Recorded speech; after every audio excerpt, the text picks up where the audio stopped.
فرمایا کیا ہوا؟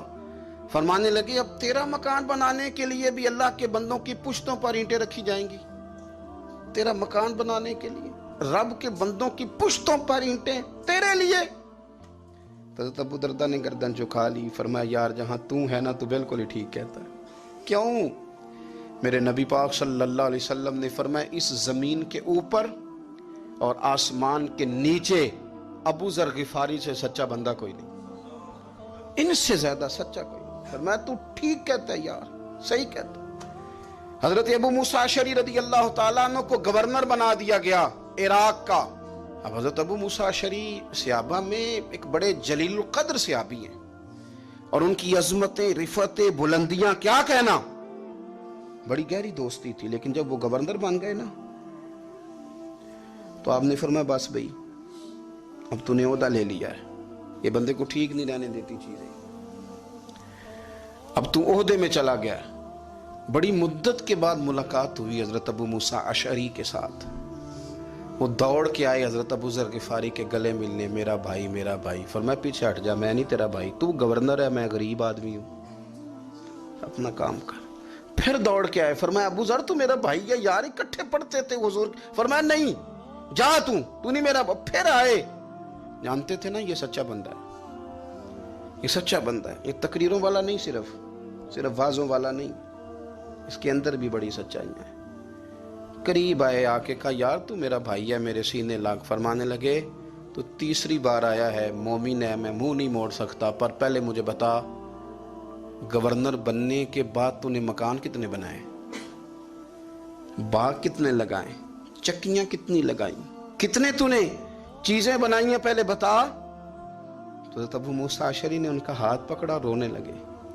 کہنے لگے جس محبوب سے تو نے تربیت لی ہے میں بھی انہی کا نوکر ہوں, جن کپڑوں میں میں عراق گیا تھا میرے آج بھی وہی ہیں. یار کیا بات کرتا ہے تو, میرے وہی ہیں. مجھے بتا اگر یہ عہدے خدمت کے ہم نہیں لیں گے تو پھر کیا ظالموں کو دیں گے, غیروں کو دیں گے؟ نہ کر, کچھ نہیں بنایا. حضرت سیدنا ابو موسیٰ اشعری رضی اللہ تعالیٰ عنہ روئے, اور جب کہا نا کوئی شے نہیں میرے پاس, تو فرمایا اچھا چل آ جا, پھر سینے لگ جا, تو واقعی میرا بھائی ہے. پھر حضرت ابو ذر غفاری نے محبت فرمائی. وہ درویشی, وہ فقیری, وہ سادگی, وہ نورانیت, وہ دل کے ساتھ اندر. ہمارے تو بہت سارے لوگ ہیں جو کہتے ہو کہاں لے جانا ہے مال, کیا ضرورت ہے مال کی, ہر وقت مال کی مخالفت کرتے ہیں, لیکن دل ان کا کہتا ہے کہ آئے صحیح, کسی طریقے سے پہنچے صحیح. حضور نے فرمایا بعض لوگوں کی زبانیں شہد سے زیادہ میٹھی, دل بھیڑیے سے زیادہ خطرناک. اوپر سے کہہ کچھ رہے ہیں, اندر حالات کچھ اور ہیں.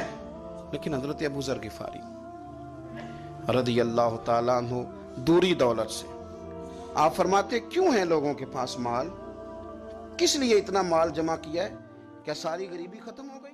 اور اگر آپ نے ابھی تک ہمارا چینل سبسکرائب نہیں کیا تو فوراً سبسکرائب کیجئے, ساتھ ہی بیل آئیکن پر کلک کریں تاکہ مزید آنے والی ویڈیو ہیں وہ آپ کو وقت پر ملتی رہیں. اللہ حافظ.